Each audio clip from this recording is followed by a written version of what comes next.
Ford Mustang GT4. Dominant fashion, Kylie Glynn. Yeah!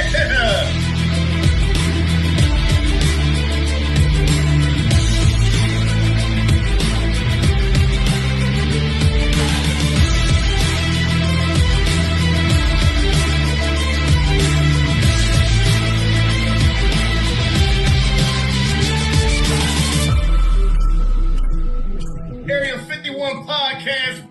This Cap Houston right here. Bobby, what you got for me? Good evening, ladies and gentlemen. I'm your host, Bobby. We've got Dave. We've got Rob. How you guys doing tonight? Doing good, Bobby. How about you, Dave? Doing good. Dave, how you doing? I'm doing all right. I think my computer I'm doing good. So, Dave hasn't been here for a couple weeks. We're going to let Dave tell you what happened, and then we have our special guest, Kevin Harrison. All right. Let me start by saying, thanks for having me back. But I do want to put a PSA out there to all the dads and cool kids out in the world. If you haven't done a kickflip in 25 years, there's a good chance you can't anymore. 10 minutes of riding a skateboard will definitely put you down and under for probably about 2 to 3 weeks, including surgery. So I appreciate you guys having me back on the show. Sorry I've been gone for so long, but had to get myself healed back up. Well, we're glad you're okay, and take it easy. I'm glad you're here. It's been, what, 3 weeks, 2 weeks, 3 weeks? Yeah, it's been at least 2 weeks. I really, thought in the back of my mind, I'm like, I should have just really not put my hand out and hit my head. I could have just had a wicked scar on the side of my head, but the surgery bill would have been a million times less.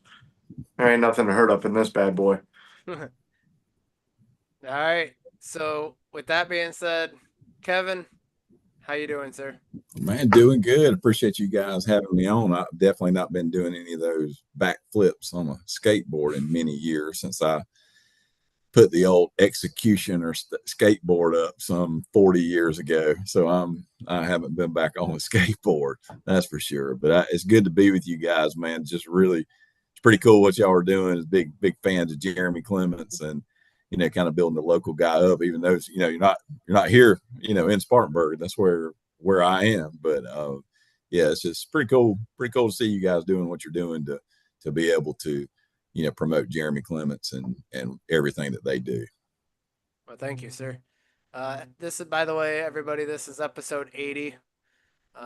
20 more episodes, and we will be knocking at Kevin's door saying, let's do episode 100. What do you think about that, Kevin? Yeah, that'll be cool. Having you guys down in Spartanburg, being able to go around to a lot of local sponsors for Jeremy, be able to see, and then I think we're going to finish that up doing the podcast live from our store in Spartanburg. So that'll be cool. Hopefully we'll be able to get Jeremy out there, maybe some other people, and hopefully get the car out there. So that'd be cool to have, and we may have some pretty cool promotional items that we'll do, giveaways and things you guys can give away to your listeners and other things. So it'll be fun. Be fun over in September, hitting that 100th episode. Yes, sir. Rob, what are we all giving away? And I know we're doing a banner like this. That's our 100th episode that we're going to have people bid on, and the money that we get from this is going to go to Jeremy and you guys to be on the car at the Roval. Sweet. I did one other thing that we got is it's a center section of the bumper with the Harrison's logo on it. I don't know if Dave's got it by him. Yep, but I'm gonna try it with one hand here, but yep, I got this bad boy here. So we're gonna have Jeremy autograph that, hopefully, and that's one of the things that we're gonna be giving away at the event. Yeah, pretty cool piece. It's unfortunately from last year, but I think it's actually cooler that it says Camaro instead of just the Chevy bow tie on it. So we're definitely all looking forward to coming down and actually meeting Dave for the first time. and because he lives down in North Carolina. Rob and I are Midwest in Ohio and Wisconsin, so we're all looking forward to go see Dave and everybody down in Spartanburg. But Kevin, can you tell us about yourself and also what you do at Harrison's? Yeah, so I'm Kevin Harrison. My parents, they started this business, Harrison's, some 30 years ago, and just a little small clothing store. Sold one T-shirt first day they were open, and now we've expanded that out into, we got six locations now throughout the Carolinas, and do big online business and other things. But I've been running the business for about 5 or 6 years now, and so yeah, we do all kinds of things, Carhartt clothes, Ariat clothes. We do any kind of boots you can imagine, Tacovas, different things like that. We sell a bunch of clothes, do public safety stuff. So it's a big stores that we just do a lot of retail. So it's that's what we do, and we got connected. Well, we didn't get, we've been connected with the Clements, well, my whole life, from very young age, and my dad and Tony, who's Jeremy's dad, they grew up, and then Mr. Crawford Clements was Jeremy's granddad. I can remember hanging out seeing them, at the racetracks when I was, there's old dirt tracks when I was just a little kid running around, not with Jeremy. Jeremy's a good bit younger than I am, but his older brother.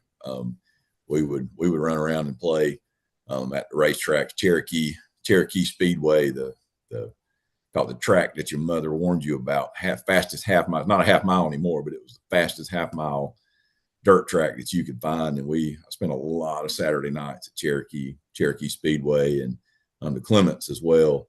Back they were building, of course, they still build motors. They built a lot of motors for the dirt track cars, the big super late models, back in those days. So we've known them for a long time. So that's what Harrison's does. That's what who I am, and we just, it's been pretty cool to come full circle. We've been involved in racing for a long time. My dad's been involved in racing his whole life, and we sponsored a lot of different, at every level we've sponsored, and we just felt like this year when we were talking about what our strategy was, and I just brought it up. So we're sitting with Jed. I know you talked to Jed. I think you had Jed on, Jed Blackwell. He does all of our social media and heads up our advertising, that kind of thing. And I said, we've been at all these different levels, and with racing, we got a guy, when we talk about grassroots and us being family owned, and we've got a long history with Clements, it just seems like it doesn't make sense not to do something with Jeremy and his team. And so, we got back on board this year doing that. We've done some stuff in the past, but we've been doing some other things in racing the last few years. But it's been pretty cool to be back on, Jeremy's car, and just supporting the local guy. Obviously, you guys had a win with Josh Berry at Charlotte. Yeah. Tell us about that fun experience. Yeah, it was really cool. We that was actually, in fact, we got 2 wins with Josh in the Xfinity series, and then we moved up. We were with him for 2 years there, and at Junior Motorsports, and then we moved up to the Cup level when he went over to Stewart Haas, and didn't get any wins there, but we got 2 wins, one in Charlotte and one at Las Vegas. But the Charlotte was pretty cool because, down in the pits, we were down there, and Dale Jr. was down there, and they had never won. Junior Motorsports had never won at Charlotte up to that point. Even though it being a hometown track, none of their drivers had ever won there. And so we were, he just dominated that race. And so as the race was getting to the end, and, anytime you're just dominating a race, and, you're quarter a lap ahead, really no exaggeration, that car was that good. It was pretty cool to watch Dale Jr. down there, and he was just fidgeting around, nervous.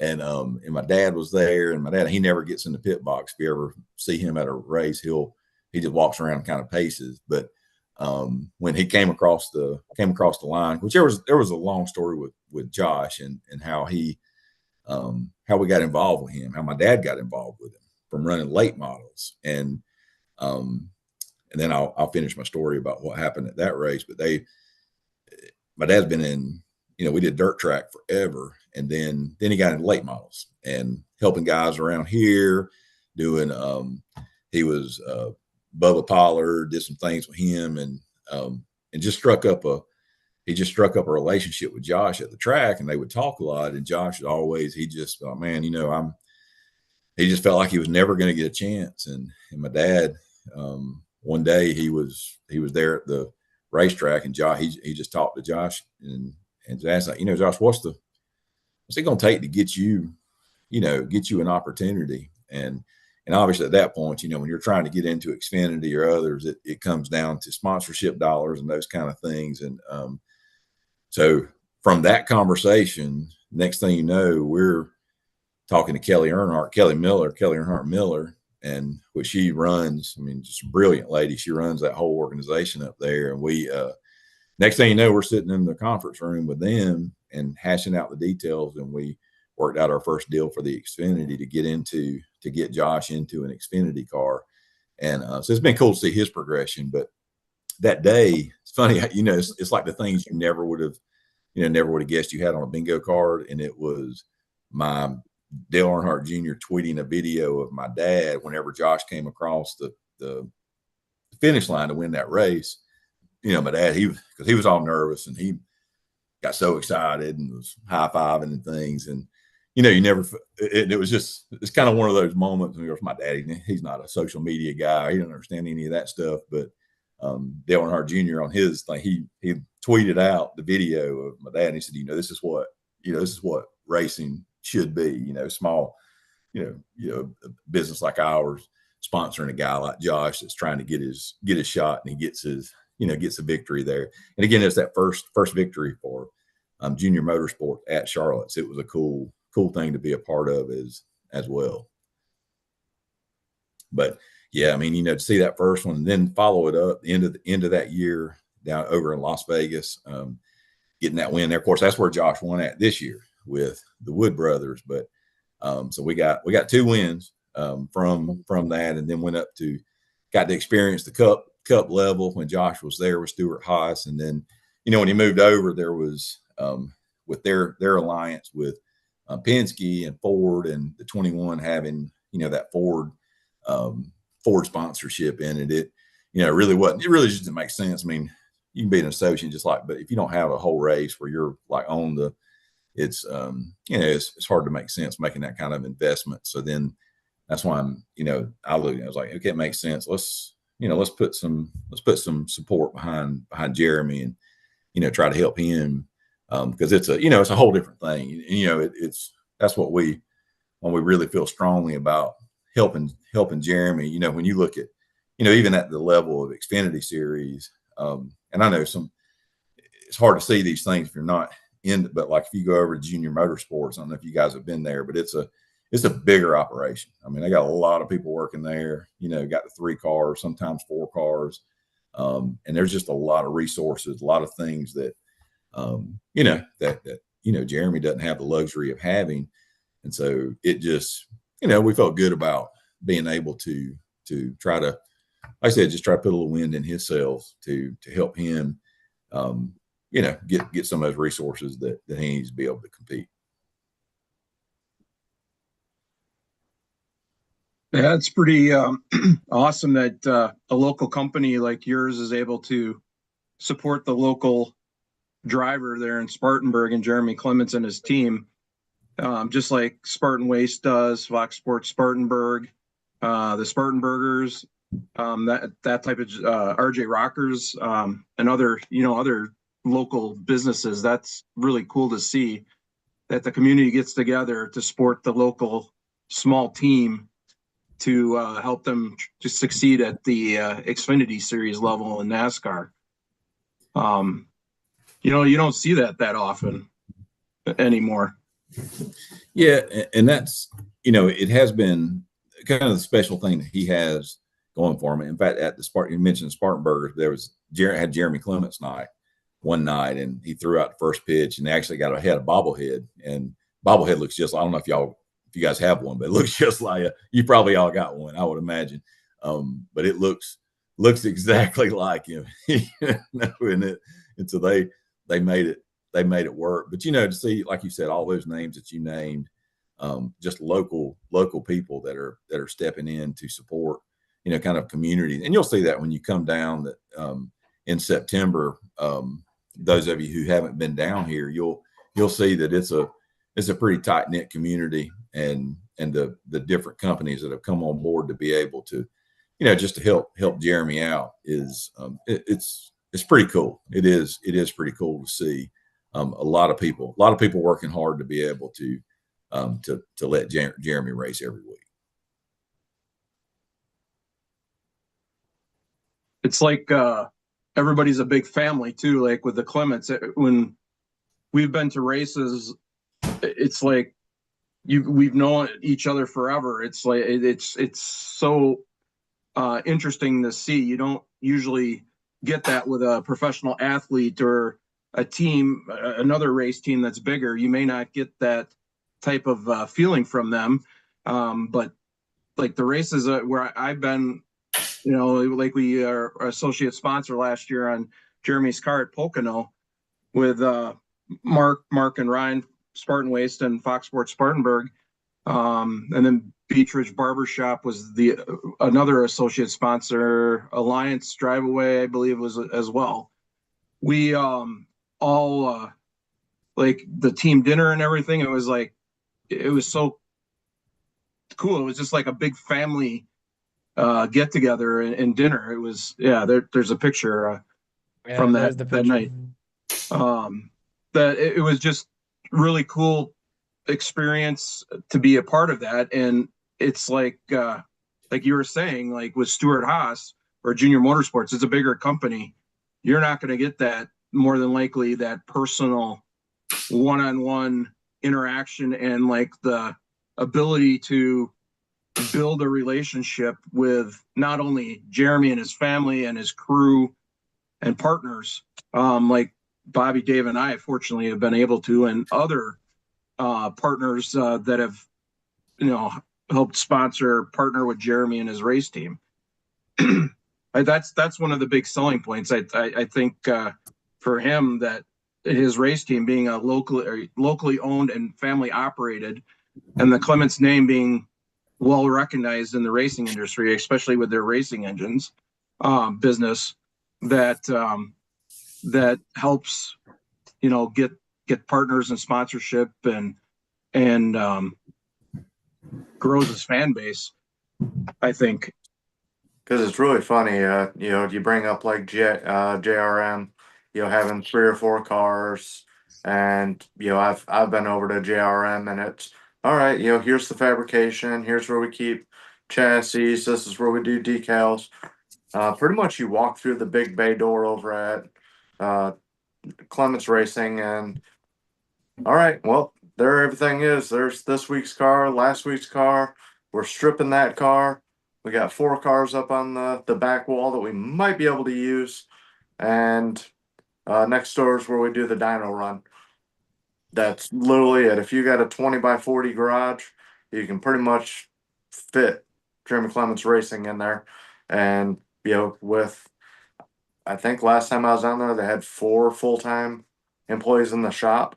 And then obviously, Mr. Clements has got probably 20 guys over there building world-class, dirt engines. Still probably the first or second.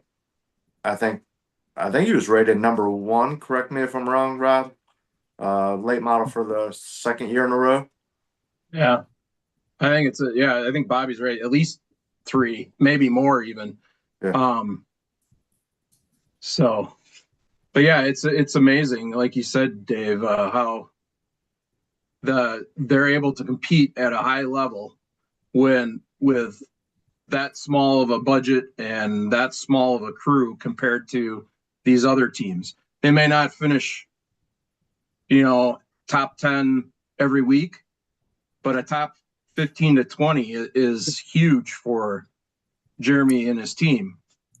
Yeah, it really is amazing. And when you look at, just for the average observer that's just watching a race, they don't understand what goes on, from Monday or Sunday through, Friday night before the Saturday race. And the difference in the resourcing is something that is, I mean, it can't really be overstated, from those big teams in Xfinity to down to, or really how many more one car independent family owned operations are there? I mean, and for him to be able to consistently, like you said, you're hitting that top 15, top 20, and running, you're running with, we're in a game of seconds, seconds and half seconds makes the difference. And when you've got, the resources that some of these other teams have, they're just able to get a second or, a couple of seconds like, which makes such a big difference. But man, you're right. You're not exaggerating when you say, hey, you roll up the door and everybody's in there just doing it and trying to get ready for the race. And then we had the Darlington, the throwback car, and we were over there literally the day before, and they were all right before they left. They were all in the car, and we were talking talking about the way he was going to go down there. I think the hauler driver, he was going to stop, and so I think his parents, he was going to stop like a little detour and see his parents. And it's just a completely different, it's just a kind of different dynamic. And I remember when the junior, when they would leave, we had the Daytona, for very first year we sponsored, we had the Daytona car. And so they had the big hauler, lettered up. Of course, they changed the hauler lettering every race. I mean, it got the ability to do that, but there was like a caravan of haulers going down the road. And so it's, he said, you're not exaggerating when you say that it's a completely different thing. But I think they've always, they still race at the Xfinity level, which is super high racing level. They still race at that level and treat each other like that picture you saw. That's, they used to have little things like that at Cherokee across the interstate at a little truck stop where after the race, everybody'd go over there and eat and talk about the race. And sometimes they'd fight in the parking lot. I mean, it was that kind of a thing. And so it was, but I can remember as kids, I mean, that's what we did. And we would go and they would all be in there, my dad and, his friends. We had a late model car, and we used Clement's engines in it. Won a lot of races. CL Pritchett was our driver, but out there. But we'd go over there, and Clement's, they'd be over there, and several others. I mean, this won't mean anything to some of you don't know the racing from around here, but the Fowler brothers, Wally and Marshall, and Mr. Fowler, who's sold peaches and nectarines, and toughest old man I ever seen in my life. He whooped about 3 people on the front stretch in Gaffney one night. I saw that and I was like, holy cow, man, that dude you don't want to mess with him. He's been picking peaches and nectarines his whole life, so he was tough as nails. But that's just, I think that's just who they are. They're those hometown grassroots racers at heart, and now they're going all over, literally like this week, all over the world racing. Cool to see them do that. So you brought up the throwback paint scheme. I have a couple questions for you, and you may not be able to answer the one. Huh? I've had a lot of people texting me, calling me, asking about the Lionel MOQ. Did it pass? Nobody has an idea. Well, I think that's going to end up being up to us. They didn't have enough. Wasn't enough demand to do it on their own. We're looking at it. Okay, do we just want to buy up some of them to be able to do, and that's something we'll probably do, because it's a really cool scheme. That old Harry Gant Skull Bandit scheme. So we'll be communicating that. It's not 100% sure, but I think we will probably end up having that car as available to the public. That's awesome. It'd be, I mean, it's an awesome car.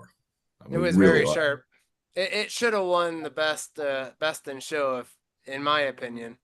But Yeah, can it you was. tell us about how you guys got involved with that? Like how much detail behind the scenes it was? Yeah, I mean, a lot. You know, the thing about the throwback schemes, and even on the regular schemes for your cars, you get a ton of input into what those are going to look like. And so we've gone back, and green's kind of been our color, you know, the green and white. You saw that on the 8 car we were at Junior Motorsports, then on the 4 car with Stuart Haas last year. The green and white, that's just kind of our colors, and we wanted to stick with something like that. And so when we were talking about throwbacks, I mean, obviously we had so many people, you know, through the years tell us, man, it was like Harry Gant out there in the green and white. And people say, well, why'd you do the green and white? You can really see a green and white car. I don't know if you notice, like if you watch on TV, and you're watching cars, they tend to all be different. There's 2 or 3 colors that they will be various shades of. You don't see many green and white cars. I mean, think through the years, how many green and white cars have you seen? You know, the old Quaker State car, you know, and obviously everybody says Harry Gant. So we thought about that, and we're like, okay, but here's the interesting thing. Like if you Google up Harry Gant Skull Bandit paint scheme, I mean, you're going to get, you're going to get years and years and years of different paint schemes. And so then you have to start looking and saying, well, what variation do you want? And when we give a lot of credit to Jed and Beth, who's on that team as well, as they were looking through, they brought 2 or 3 of those schemes to us and said, hey, think these will be good. And I don't remember what year it was. Jed would know, but that car just had some sharper lines on it. And so they gave us full, I mean, we could do it whatever we wanted it to be. We just wanted Darlington, that being a local close track to some of our stores, we definitely wanted Darlington. And then when we talked about the green and white, it was like, obviously the Skull Bandit made sense for us. And, you know, it's interesting that with that scheme, you know, there's been they have to submit everything into NASCAR. And, you know, it's been, you know, it took a couple of times people have used the throwback scheme, but they won't let you put the Bandit on the car. I don't know if you noticed on the car, but there was I think we had a cowboy hat or a boot. I think we had a boot on the boot was on the boot with a bandana was on the hood. Obviously on the car, you got the hat. And if you see some pictures, we took some pictures up down there. They made me take a big black hat and a red bandana. So I got some pictures next to the car with that. But NASCAR will not allow you to have the hat and the bandana together. They won't let you have the Bandit on the car because of some deal they made about not promoting tobacco or something. But you couldn't have the Bandit. The physical representation of the Bandit could not be on the car. So, you know, we had to. I would have went with COVID-19. Yeah. COVID-19. Yeah, exactly. That'd be good. I mean, but it was, we were looking at it and it just, man, when we saw the first like rendering of it, it was like, man, that's it right there. I mean, it doesn't get any better than that. And so we were really all said that as soon as you guys were allowed to share it with us, we saw it before, you know, most of the public. Yeah. And we said the same thing. I think all 3 of us, you know, of course, Bobby's got to put on there, hey, don't share. It's hard not to. I mean, when you see something that badass, you're just kind of like, you know, I want to tell Dad. I want to tell, you know, my buddy that's also into racing, because that was a cool scheme. That was probably one of my favorites, you know, outside of the Dale Senior blue and yellow. I think that was, you know, outside of the mellow yellow car, you know, which I don't think you're ever going to get better at. But yeah, I still think that Harry Gant was definitely something special. Yeah, and it was fun. It was funny during we were there at the race and out on pit road. I was just standing there next to the car, and almost every person that was there that happened to be out on pit road came by and got a picture next to the car. I mean, it was pretty cool. Even some of the drivers came over and took they weren't taking pictures with the car, but they were taking pictures of the car. And it was really cool to see them, see how well received it was by, and, you know, and that gives some more attention to Jeremy and what he's doing. But man, when you looked at those cars, I mean, some of the throwback schemes are just lame, man. I mean, they're just like, you look at them like, man, you shouldn't have even done a throwback scheme if you're going to do it that.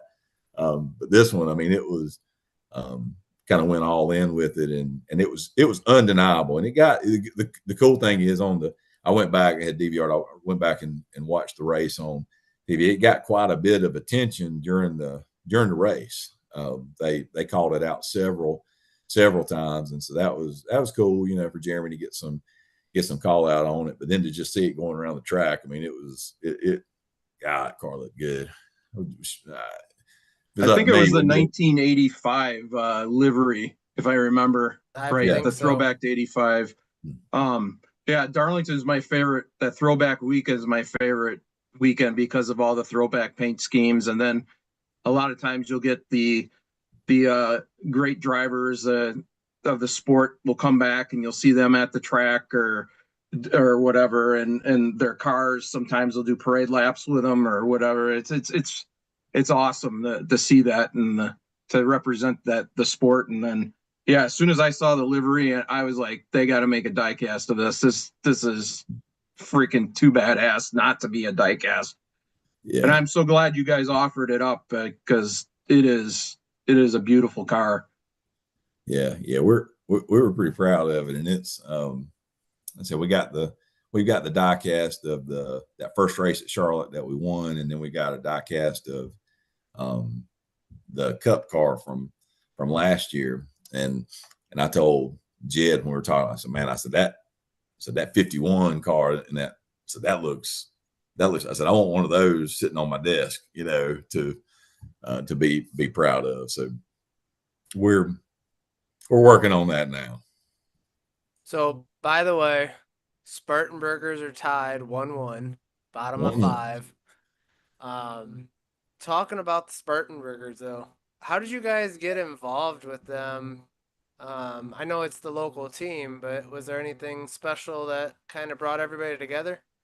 I mean, we do, obviously, you know, Spartanburg's home to us, and we're all over the Carolinas, and of course we advertise everywhere, but Spartanburg's our home. And when the ball team, when they were talking about bringing the ball team together, I knew several of the people that were kind of spearheading working on getting the team here. And then when the team came, I don't know, just got connected.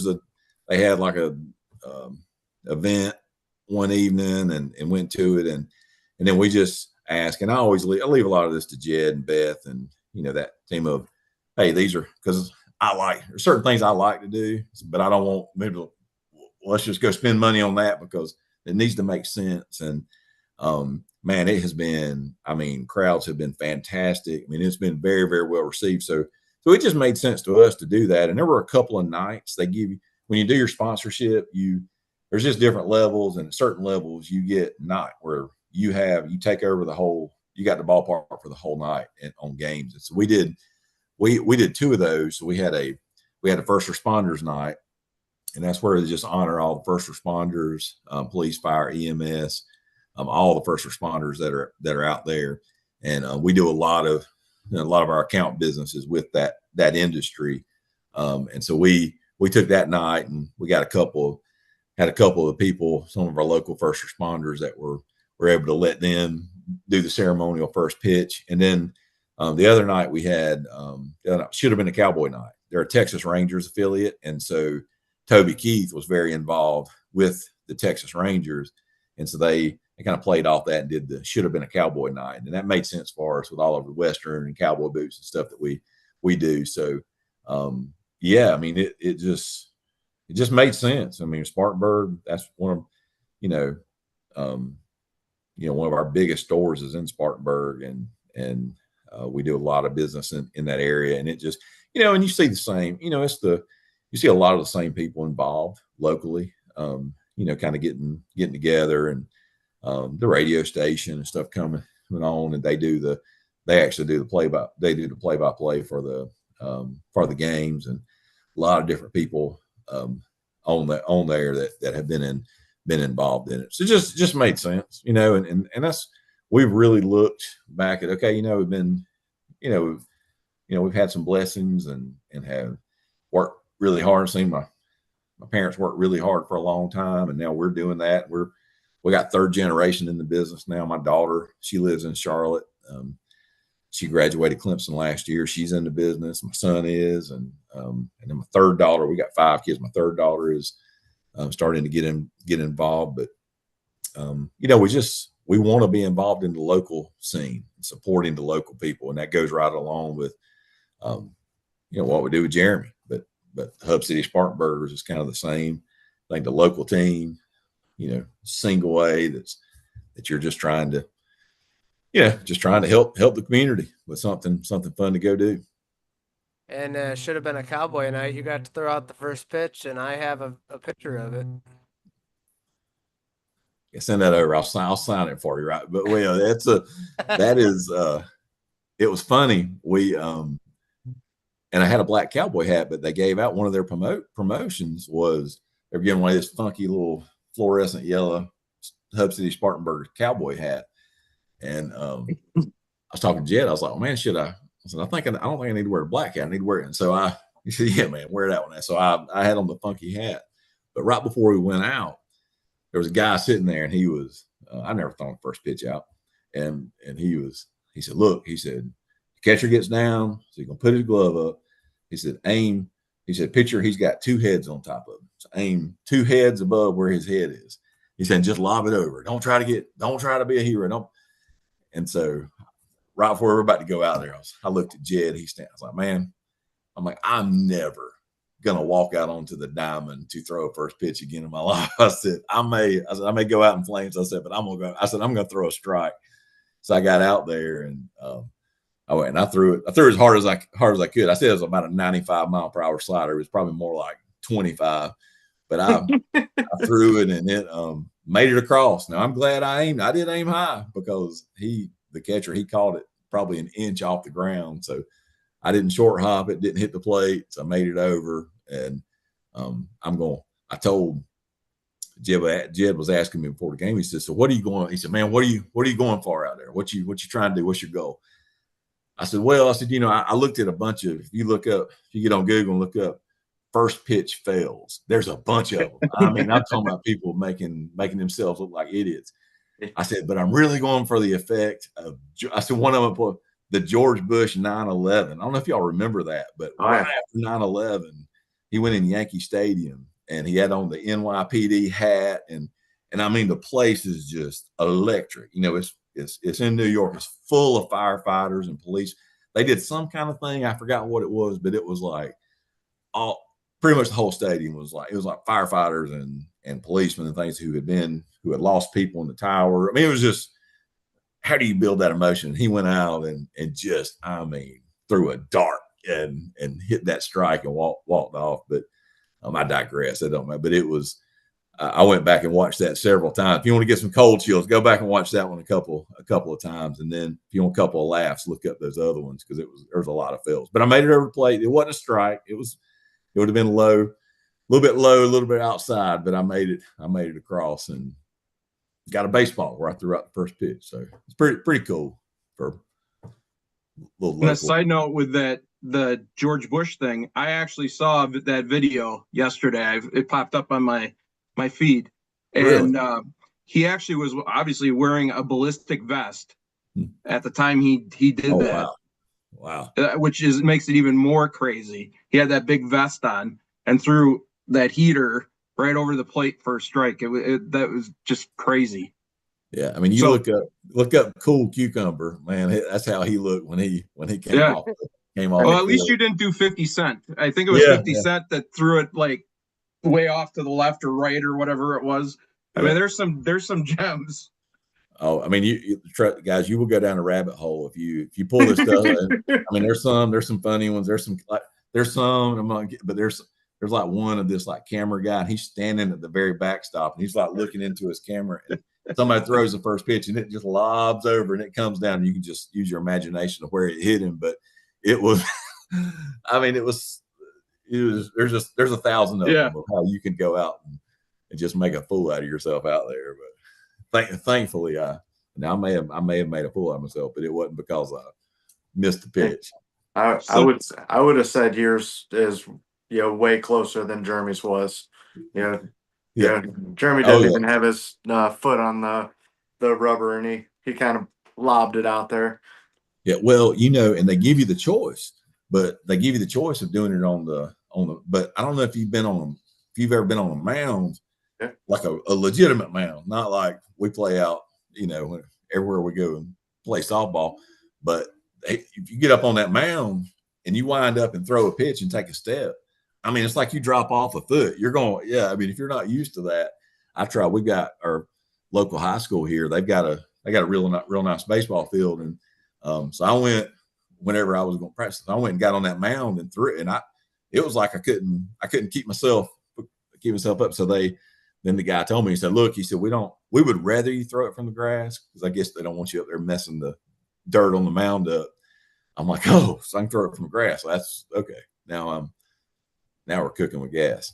So that was that. Yeah, it didn't. Yeah, Jeremy's didn't. The mayor, he did it one day, and I know he's funny. He's a funny guy. I mean, I've known him forever since we were little, and he short hopped it.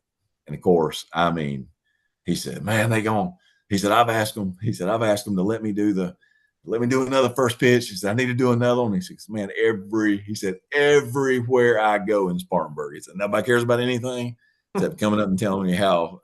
It's like, yeah, I saw you short hop that. Short hop. Right. So I was prepared. I was not going to short hop it. I felt like I might throw it way over his head, but I was not going to short hop it. And then I ended up throwing it an inch from the ground. Yeah, I'd have rather pegged the mascot than threw it in the dirt. That's right. I was going to say, we may or may not have seen training video Jeremy had too, training for the throwing out the first pitch. So and it was probably a little bit more pressure for him. I mean, should have been a Cowboy night sponsored by Harrison's. Right. That was Jeremy Clement's night. So it wasn't like it was. I mean, so he was. Yeah. There were some people that were probably there. Was like one of the game, and he must be. There's a race car over there. Yeah, he's a local race car driver. He's a big deal. So then you're walking out, and you don't want to. You don't want to bomb it then. If you were there 30 minutes before the show, you knew that car was there. I remember, Case, looked into the window as he was about ready to pull out rockers, and he was like, whatever you do, just, baby it. And, where Rockers is. It's maybe a city block away from the stadium. Well, he revved it up a couple good times in the parking lot, which made all the kids smile. But you could hear that bad boy going all the way into the stadium. Wop, wop, wop, wop, wop.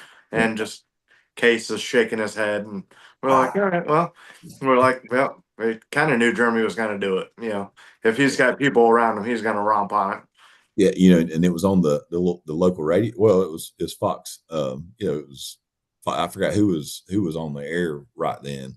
But they were down there talking about it, and they heard it. And when he heard it coming, it's funny about race cars is you really don't know how loud they are until you hear them away from a racetrack.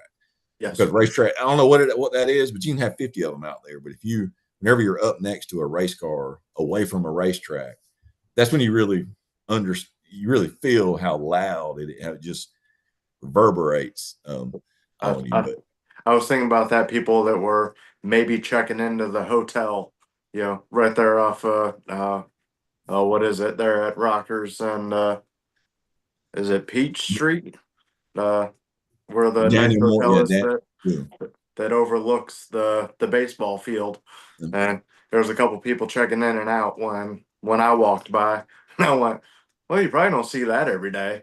Yeah, well, there were probably some people that were like, man, look at these rednecks down here. They drive race cars through the drive. What are they doing? What's wrong? What's wrong? I mean, we get that a lot anyway. But you look out your window and you see a race car going down the street. And then I think Spartan Waste had the big thing on the car, and I was just thinking about that. I was like, man, they're thinking this is the way they pick up trash, in this place. He's driving down in a race car, picking up trash for Spartan Waste. It was just funny to see, but yeah, he did good. He got like I said, he got a bobblehead. I mean, how many people have a bobblehead of them? So that's cool. That's cool for him. I got his little bobblehead, but that's right beside Chip. He's the little potato chip bobblehead from the Spartan Burgers. Nice. Yeah, that was a really, really good night to see everybody loves a race car, especially kids and stuff. They just love to be able to come up and touch a race car and see. Yeah, that. I don't have mine unwrapped yet, but I got them down there, and thanks to Mark, and Ryan for hooking us all up, and even down to the chin stubble, they got it down. Yeah, it definitely looks like it. The only thing it's missing is the sunglasses. Yep. Needs to have on some of those driven sunglasses. Yep, driven sunglasses. He could only tell so many sponsors at one time, while he's signing autographs. Yeah. But yeah, one of the people I feel real bad for is I was talking to Tate from Alliance. He made the trip all the way down to Mexico, and if you watch the show, right before ours that Rob did not have a great weekend last weekend for the amount of effort that went into that. Yeah, that was tough. Whenever they had to go behind the wall, I was like, holy cow, that's a long trip to make to get behind the wall. And then, when you come back out, you're just making some laps, that had to stink, but still cool experience to be down there. But yeah, that's got to be tough if you're there trying. That goes to their no quit mentality, their dedication, and their hard work. I mean, they could have mailed that in and said, hey, we're done. But by them getting that changing that, I think it was on lap 6, they went out and they came back on track. I think it was lap 28, if I remember right. And they were at that time 23 laps down, 39th, and they ended up finishing 36 because of attrition, because of a big wreck right towards the end of the race, and some other cars had part failures and whatever. So just those few points make a difference over the course of a season. So I mean, and I don't know, Gabe Wood, the car chief for Jeremy Clements' team, he made a really nice post about how good of a team they are and how close they are, and that he would go to battle with any of them any day, and how proud he was being part of the team and their work to get back on the track. And that is, we saw that at Pocono when we were there. Bobby and I were there last year. He got wrecked. Jeremy got wrecked by a car number 27. I don't want to say his name, Jed Burton, but he, they did the same thing. They worked on the car and got it fixed as best they could to get back out on the track. While the officials yelling at him to, your back bumper's not attached. And Tig, I don't know if you know Tig Willard, he was his jack man last year. Now he's with Ryan Priest's team with RFK as a tire carrier. He was like, it's still attached. And they're like still working on the car, and he's going back and forth with the official. And I was like, holy cow, this is like controlled chaos. But these guys know their stuff, and they're dialed in, and they do the best that they can. And it's really cool to see. But yeah, that's like I said earlier in the episode I did earlier today of my race recap, that's why Bobby, Dave, and I are such great fans of Jeremy Clements and like Jeremy Clements and his race team, is because their dedication, their hard work, and they don't quit. They adapt, overcome, and improvise, and do whatever they need to do. I mean, I was a cop for 21 years, and so that was one of our sayings that we learned in the police academy: adapt, overcome, improvise. And those guys do that every race. They have to, and to be successful. And it's just like I guess an honor to be friends with those guys and be able to sponsor or support and sponsor them and do whatever we can to help them out. So Kevin, I have two more questions for you, and then we're gonna let you head out because we know you're a busy guy. One, what is your favorite racetrack and why? You know, it changed a little bit because Bristol was always my favorite track.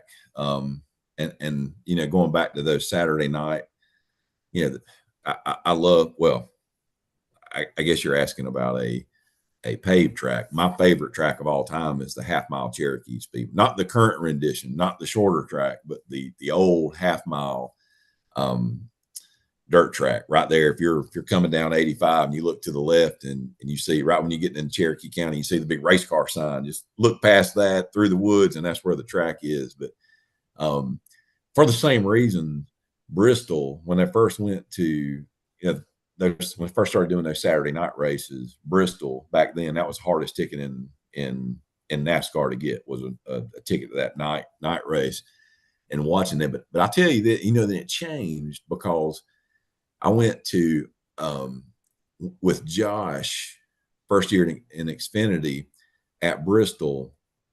I went down there and sat on the pit box thing, and I mean, it's the most miserable racing experience I've ever had in my entire life. I don't know if you've ever been on the infield during the race in Bristol.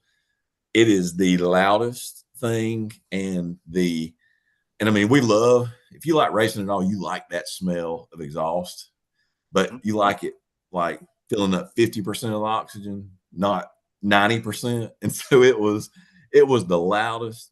And I mean, just the fumes from inside, it was like you could never lose them. And so that kind of, I still love to watch the race. Racing is not the same as it used to be at Bristol, but you know, now I look at it and it's the track that our local track, you know, Darlington, and it's always been one of the top ones, but just the uniqueness of that track and the fact that you got to be able to, I mean, you really can't cheat your way through that track. It'll jump out and bite you. I just love to watch races at Darlington, and just the fact that I've driven by it how many times in my life going to Myrtle Beach. You know, it's just an awesome track. And that was just renewed this year when we went down, you know, with Jeremy, and just watching that, just looking at that track and knowing how hard it is to drive it. So Darlington's definitely, you know, in a paved track, Darlington's my favorite. All-time tracks of any kind,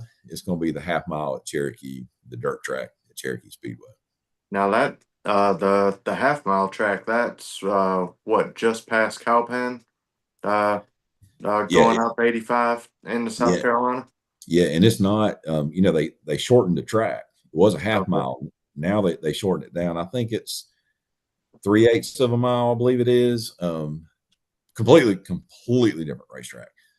I mean, they used to fly on that thing. I mean, they would scream. So many old drivers, and that Mike Duval, you know, just so many big time dirt drivers through the years. You know, Barry Wright, he built a lot of race cars right up the road. You know, there for a while you had Clements Engines, you know, that was, you know, in Spartanburg, and then you came right up into that Cowpens area. You're talking about Barry Wright race cars. And he was the biggest car builder in dirt track racing for years. He was with Scott Bloomquist for a while. When he really got going. But yeah, if you go up 85 and you get, I think it's exit, oh gosh, 10, maybe 100, and that it's right around that 100 exit. I mean, it's right off to the right. But you'll see there's a big white dirt track car on like a billboard post right off the interstate.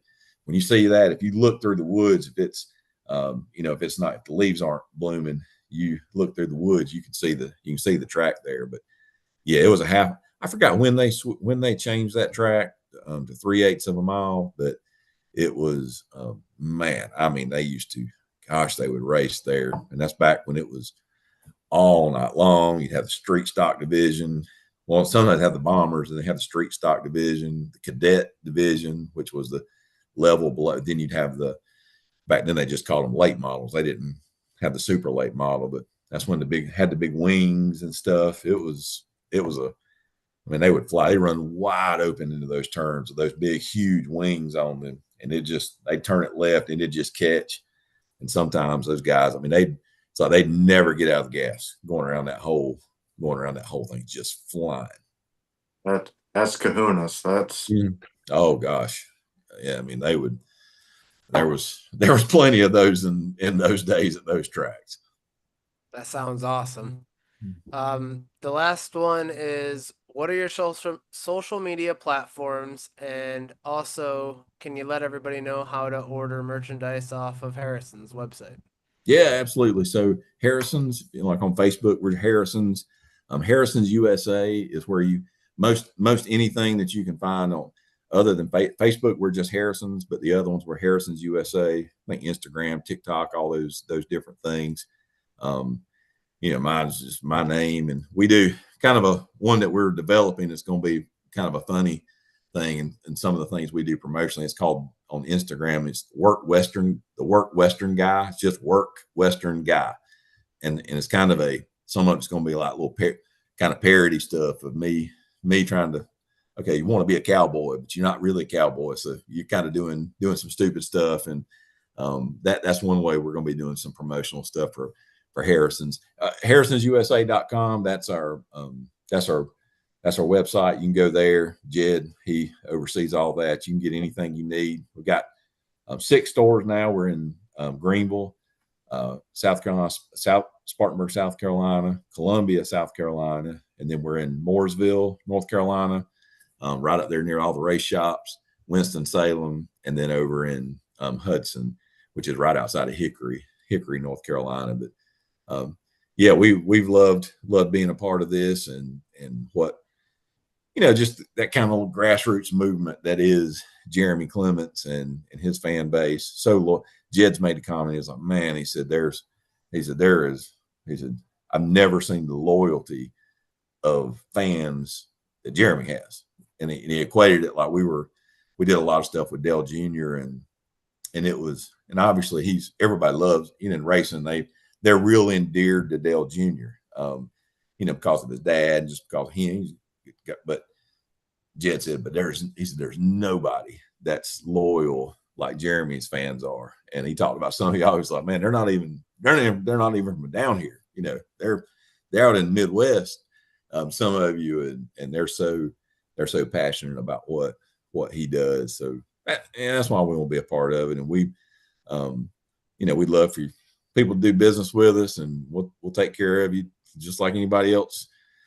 Like you see with Jeremy and his team, that's kind of our atmosphere, in our business. And we always want to remember that first day that we sold. Literally, my parents, they sold 1 T-shirt first day they were open. So we never want to forget that, and just keep working hard and providing good stuff and taking care of customers. And that's kind of what Harrison's tries to do. He just said this, and you guys already know though where I'm going with this. We're going down. I already told Jed I'm buying cowboy boots, I'm buying all that stuff, and we're shipping the stuff back to Ohio. And I was like, we need to come up with cowboy boots before I get to Spartanburg. Oh, Bobby, Gucci cowboy. Hey, yeah. I love my cowboy boots, man. I was going to say, Bobby, I was going to volunteer Bobby to be on that parody site. Hey, I'm okay with that. Let's do it. Yeah, hey, you're about as much of a cowboy as I am a skateboarder. Yep. Yeah, dude, I can pull off the cowboy look. Trust me. I was on for 10 seconds. You only got to be on 8. I think when Jed was on, we asked him if you guys sell chaps, because Bobby, we were trying to make sure Bobby could have the whole outfit. But he said you guys didn't have them at your store. It was everything but that. So yeah, everything but the chaps. And if he's going to get on a horse, he probably we sell the ballistic vest too. So he may need to get the vest on. So he does. I was going to say if I still had mine, but I don't have mine anymore from when I. So we might have to do this live at a farm, so that way I come rolling out on a horse. He will find one for you. We do some stuff with some of the rodeos, and there's this guy. This old guy. He's funny. He runs pretty successful rodeo thing, and he is all in. If you think about an old cowboy that's trying to keep cowboy stuff alive in the air, that's him. You're picturing JR hit this guy, but we were talking to him about it. He said, yeah, we can do it. He said, look, he said, you just come. He said, you come right over here. We'll put you on a horse. Let you ride around a little bit. I'm like, hold up, JR. I said, I'm not like seriously wanting to get on a horse and go ride one. I was like, because these horses that you're doing, these are not regular horses. These are like cowboys. These are like what real cowboys ride. So I told him he needs to find me a mule, and I'll sit on him and go around while the real cowboys do their business. But he can probably hook you up with one of those real horses. We'll put you on that real horse. So I can see Bobby rolling out a Shetland pony. That'd be nice. Just give me a mini horse. I'll be all right. That's what I was just going to say. We could get Bobby a mini horse. You know, some of those little horses that like prance around. Oh, there's so many opportunities and ideas that we can brainstorm before we even get there. Just oh boy, Kevin, we'll stay in touch about some of these ideas. We'll surprise the boys. We might have to have EMS on standby at this 100th episode event if this happens. at the rodeo. Yeah. Well, Kevin, thank you for coming on tonight. We greatly appreciate it, and we're looking forward to seeing you in September. Yeah, absolutely. We'll have to do it again, and we will update you, and you guys can update all your fans and things whenever officially to decide on that little die cast for the throwback. Okay. All right, thank you, Mr. Harrison. I appreciate it. Hey, thank you guys. Appreciate you having me. Thank you again. Thanks, Kevin. Appreciate it. Right. Take care. That was Kevin Harrison, ladies and gentlemen.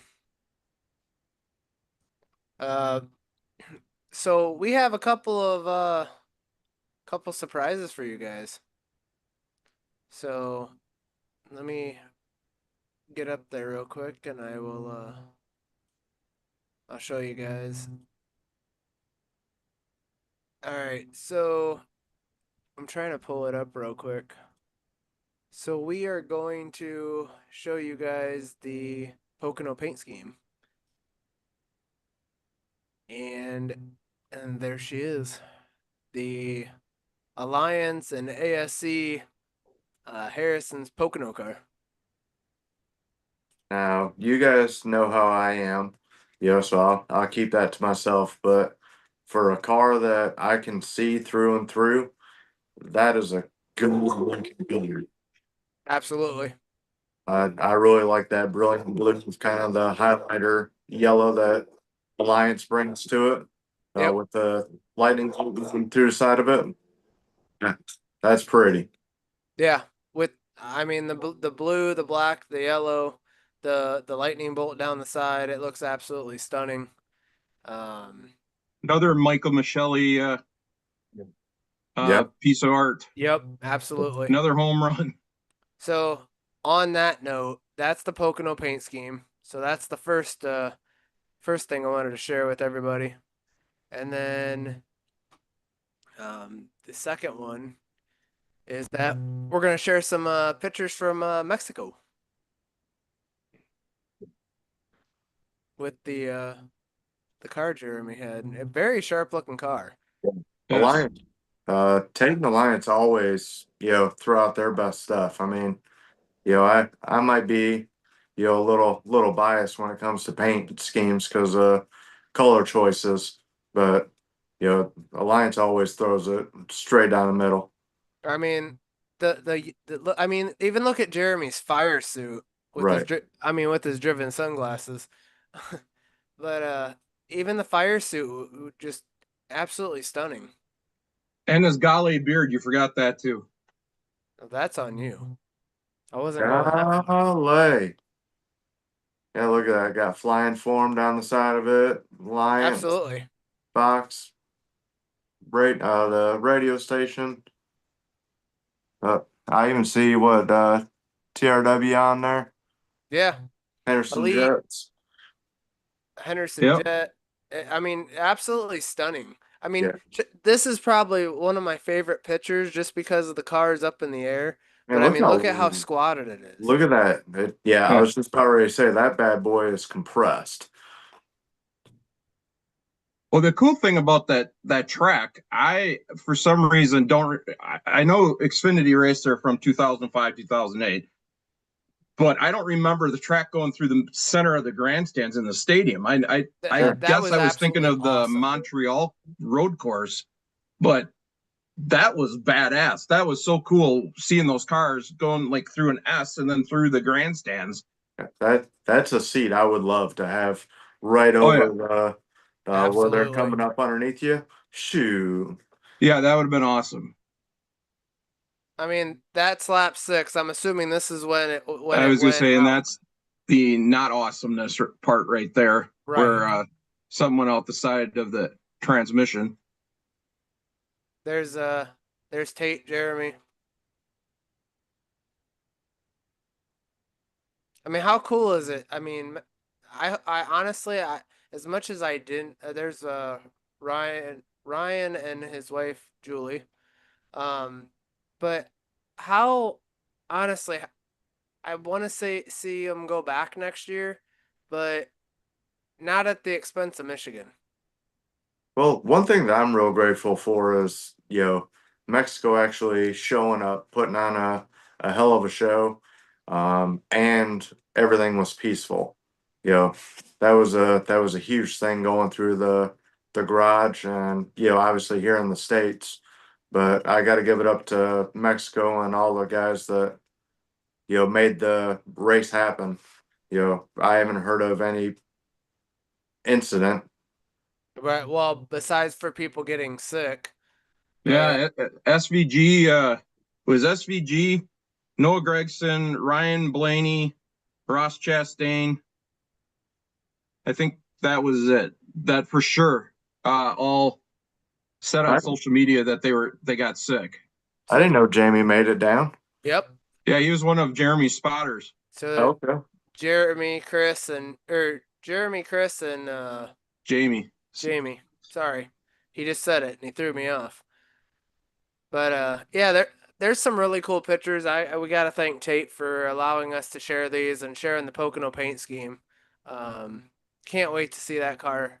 I mean, look at this. This picture right here is absolutely killer. I mean, the car looks yellow. Any It other popped. time, that spot right there, it's green.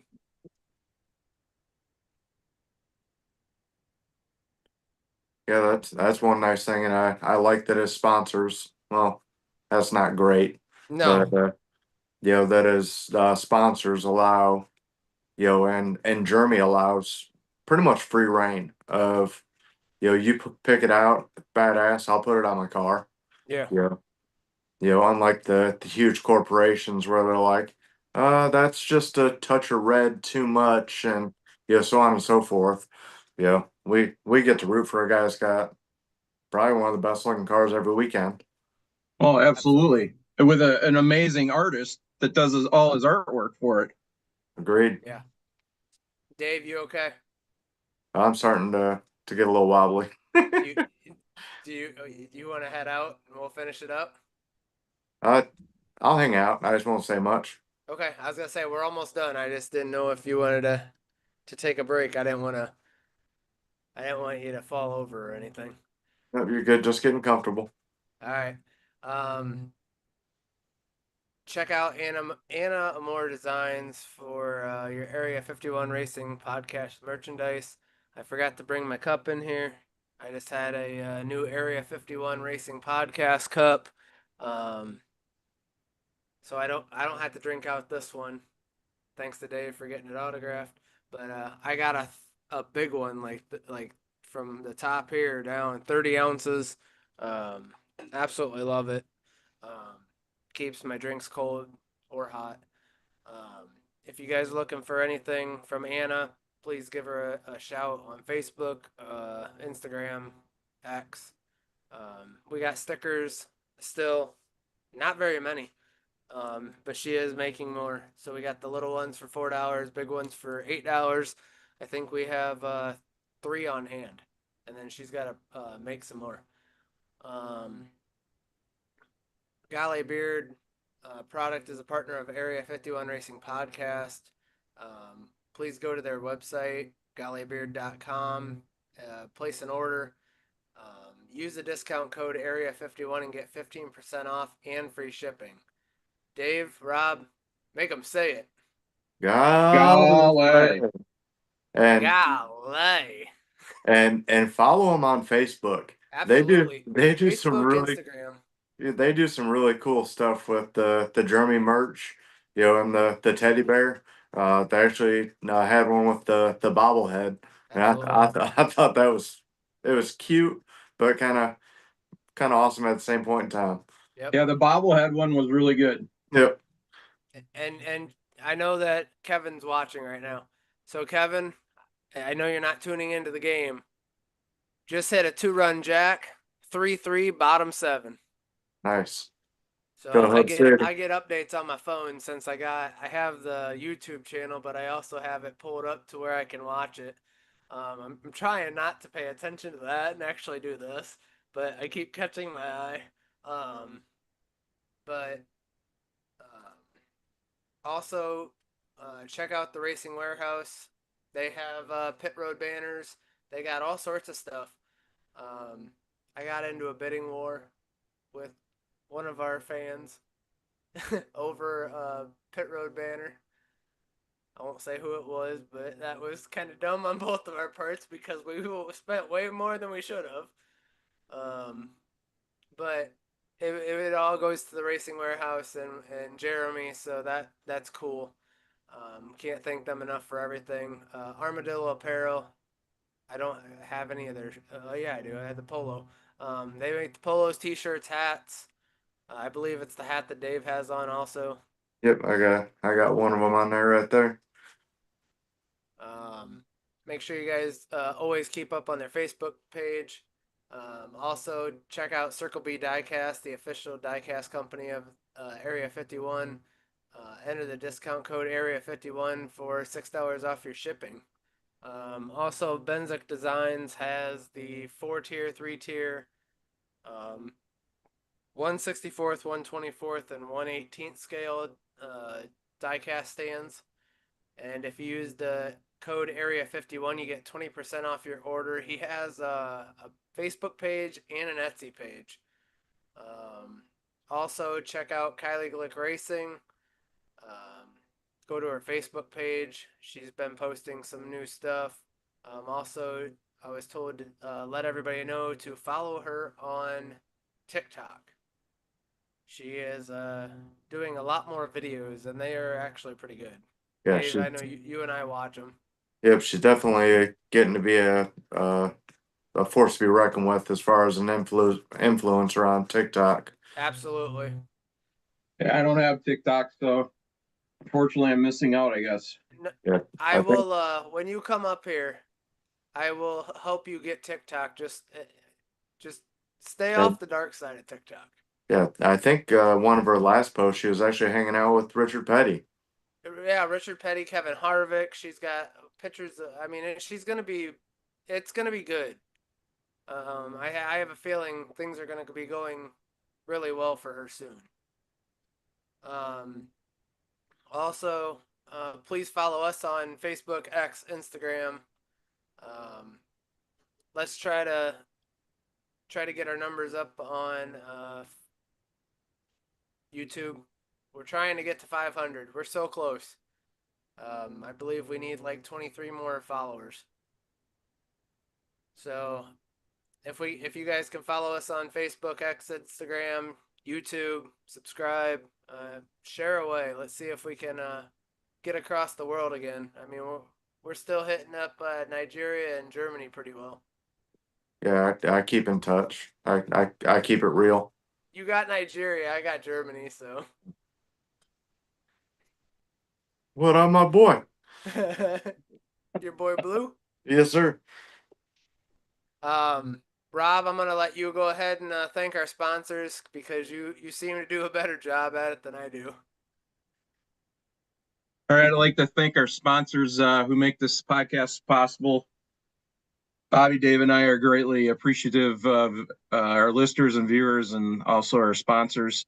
I'd like to thank Spartan Waste, Fox Sports Spartanburg, Harrison's, Action RV, Kylie Glick Racing, Mattman Designs, The Runner's Roost, Alliance Drive-Away Solutions, Anna Amore Designs, Circle B Diecast, Driven Sunglasses and Driven Trackside, Elite Towing and Recovery, High Speed Auto, Booze Pops, The Racing Warehouse and Armadillo Apparel, Belcher Cheesecake Creations, Fly and Form Concrete Structures, First Pacific Funding, Gale Beard Products, Wings Etc., Dialed In Focus Pouches by Whitetail Smokeless, Benzik Designs, Schanzenbach Landscaping, Enigma Tattoo Studios, Aero Parts Group, Overwear Apparel Group LLC, Jeremy Clements and Jeremy Clements Racing.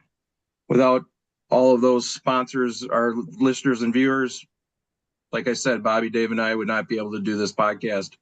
We greatly appreciate it.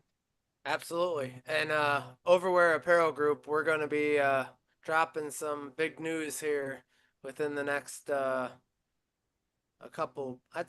week or so. Week or so, probably, yeah. Yeah, we're going to be dropping the shirts. We're going to have our own storefront. So we'll give everybody the QR code and then they'll be able to order. So we'll let everybody know soon. But I will not be here more than likely next week, so it'll be the Rob and Dave show. Yeah. Story time with Dave. Story time with Dave. Hey, that's okay. One time I got a skateboard out and the skateboard and the mower. No, I'm just messing. I really don't know if I will be here next week. It depends on if I am going on vacation or not. Have not made that decision. We will find out within the next couple of days. So, if I am not here, you guys have a good show, and everybody out there, I will see you guys in a couple weeks. But other than that, I appreciate each and every one of you guys, our fans, Rob, Dave. Thank you guys very much for everything you guys do. Thank you, Bobby. Yep, thank you, Bobby.